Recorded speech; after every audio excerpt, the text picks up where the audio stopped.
The tale of the vampire Mercy Brown is a tragic story that takes place during the last 2 decades of the 19th century. It begins in Exeter, Rhode Island. The Brown family lived on the outskirts of town.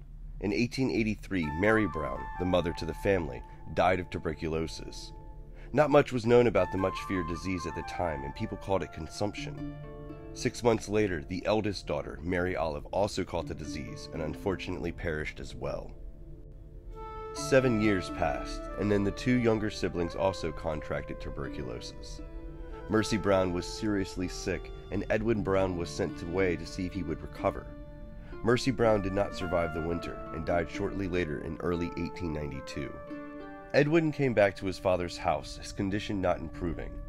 Friends and neighbors of the family started to believe something else was affecting the family and was causing Edwin to remain sick. They concluded it had to be a vampire or undead, as multiple deaths in one family was linked to undead activity according to the contemporary folklore of the time. George Brown was persuaded to give permission to exhume several bodies of his family members. The morning of March 17, 1892, villagers, the local doctor, and a newspaper reporter dug up Mary and her daughter Mary Olive. Since both had been buried for years, there was nothing but bones. However, the body of Mercy Brown had not started to decompose at all. She even had blood in her heart still. This was due to her being buried during the cold months, but the villagers took this as proof Mercy was at fault. As tradition dictated, Mercy's heart and liver were burned, and the ashes mixed with water to create a tonic that was then given to the sick Edwin, as an effort to resolve his sickness and stop the influence of the undead.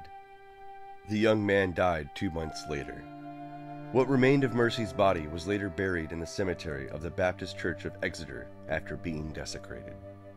And this is how the legend of the vampire Mercy Brown was born.